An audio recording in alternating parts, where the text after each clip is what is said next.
Le petit garçon qui n'aimait pas lire. Chapitre 1. Mon anniversaire. Joyeux anniversaire, Hugo! S'écria toute ma famille en chœur. Puis, chaque regard alla se fixer sur l'énorme gâteau au chocolat que maman avait préparé pour moi. Je compris qu'il était temps de souffler mes 9 bougies.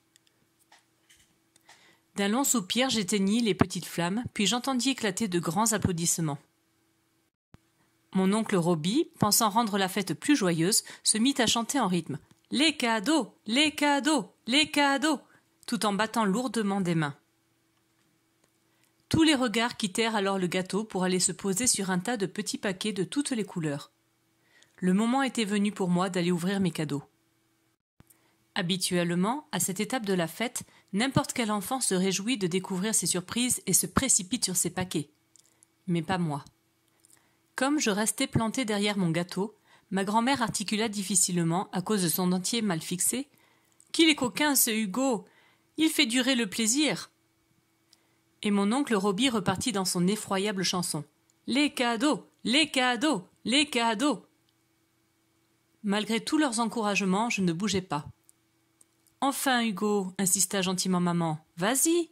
Qu'attends-tu? Regarde tous ces cadeaux, ils sont pour toi !» Je savais bien qu'ils étaient pour moi, et c'était justement pour ça que je refusais d'avancer. Je les voyais bien, tous étalés sur la table. Ils étaient là, tous les mêmes. Toujours les mêmes, sans surprise. Leur forme toujours plate et rectangulaire.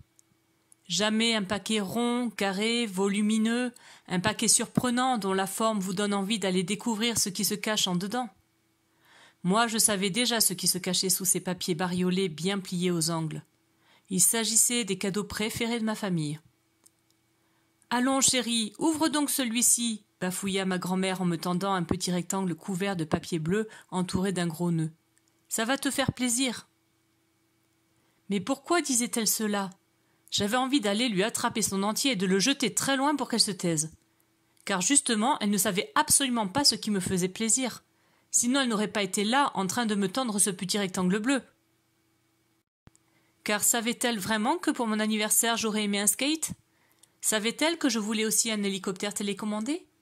J'avais de nombreuses idées pour mon anniversaire, plus qu'elle n'aurait pu m'en offrir. Mais elle était là, me tendant ce paquet plat et fin qui ne ressemblait à rien de ce qui me faisait réellement plaisir. « Petit coquin !» poursuivit-elle en me fixant de ses énormes yeux déformés par ses grosses lunettes. Devant les regards pressants de chaque membre de ma famille, et surtout devant le sourire d'amour de maman, je n'eus pas d'autre choix que de finir par tendre la main et attraper le cadeau. Comme les énormes yeux de ma grand-mère me faisaient un peu peur, je me décidai à retirer le papier et à faire apparaître l'objet de tous leurs désirs. Je découvris alors avec la même habituelle horreur qu'il s'agissait encore et toujours d'un livre. « Oh !» s'exclama papa avec fierté. « Mais quelle bonne idée! Le tour du monde en 80 jours de Jules Verne.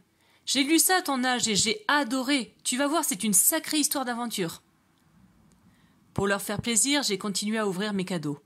Un livre, puis un autre livre, et encore un livre. Ils n'avaient que ça en tête, tous, m'offrir des livres. Quelle drôle d'idée pour moi qui n'aimais pas lire, qui détestais lire. L'épidémie du livre avait touché toute ma famille. Mes oncles, mes tantes, mes cousins et mes propres parents n'avaient que ce mot à la bouche. Un livre. « Va donc lire un livre, me disait mon père chaque soir avant de me coucher. « Va prendre un livre, me disait ma mère quand elle me voyait m'ennuyer. « Va chercher un livre, me proposait ma tante quand elle me gardait. Pas un jour où je n'entendais ce mot prononcé. Seulement voilà, le problème c'est que moi, je n'aimais pas les livres. Je détestais les livres. Mais comme je ne voulais décevoir personne et surtout pas voir s'effacer le sourire d'amour de maman, je m'empressais d'aller embrasser tout le monde pour les remercier, et même ma grand-mère dont je redoutais les bisous baveux. C'est vous dire si je faisais des efforts.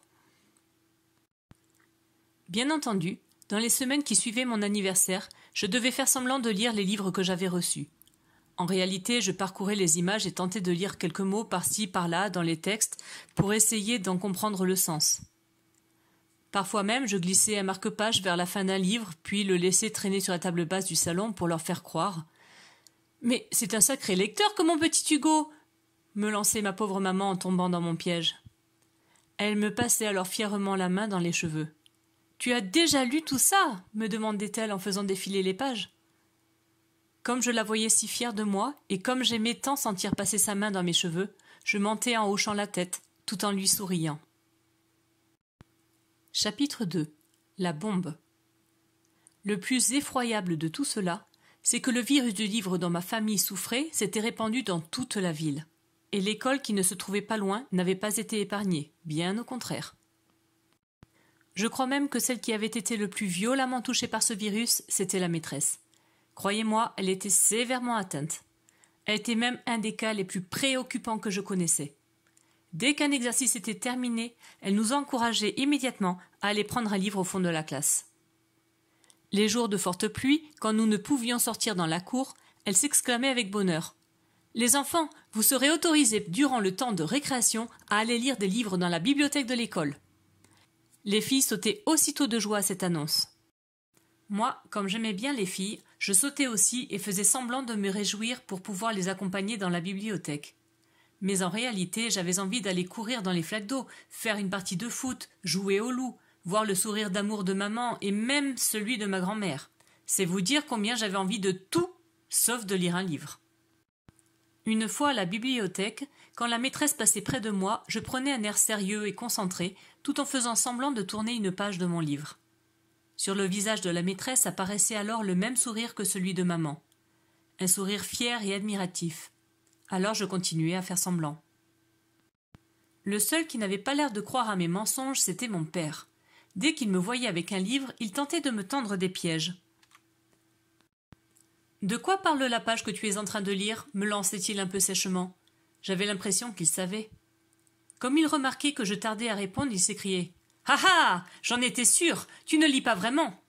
Pourtant, Hugo, il faut lire, lire et encore lire. » Quand il me parlait ainsi, c'était comme si son visage se transformait. J'avais l'impression que ses dents devenaient des crocs de vampire, ses doigts qui me pointaient étaient des griffes, et sa bouche semblait immense et molle. Lire, lire, lire. Ces mots résonnaient en moi comme s'ils voulaient m'ensorceler. Lorsque maman entendait les cris de mon père, elle accourait aussitôt.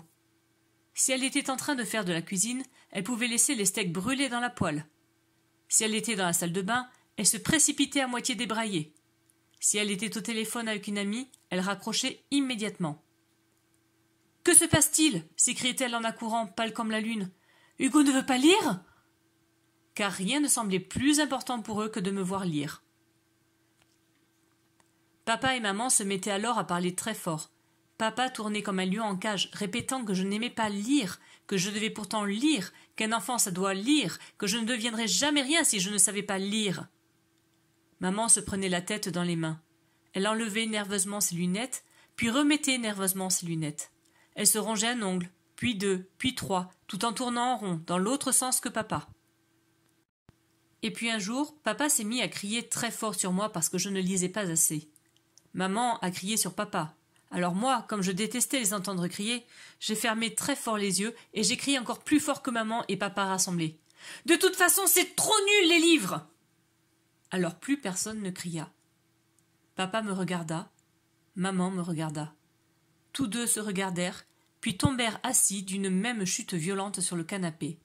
C'était comme si j'avais fait exploser une bombe au milieu du salon. Mes parents étaient devenus tout blancs. On aurait dit des zombies. Ils ne parlaient plus, ils ne bougeaient plus. Le sourire d'amour de maman n'illuminait plus son visage. Et pourtant, moi, je me sentais si soulagée de leur avoir enfin dit la vérité. Car, après tout, était-ce donc si grave de ne pas aimer lire ? Me demandai-je en les observant à moitié morts dans le canapé. Était-ce si grave de préférer une partie de foot avec ses copains aux histoires de princes charmants ? Moi, les contes avec des loups, des sorcières et des petites filles perdues dans les bois ne m'intéressaient pas. Pourtant, à en croire la tête figée de mes parents dans le canapé, c'était un crime. Je profitai donc de leur paralysie pour disparaître discrètement dans ma chambre, espérant toutefois qu'ils reprendraient rapidement connaissance. Les parents d'Hugo vont-ils se remettre de ce choc ? Hugo aura-t-il d'autres cadeaux ou finira-t-il par aimer les livres ? Comment le convaincre d'aimer la lecture ? Découvre-le en lisant au plus vite Le petit garçon qui n'aimait pas lire, disponible dans la bibliothèque de la classe.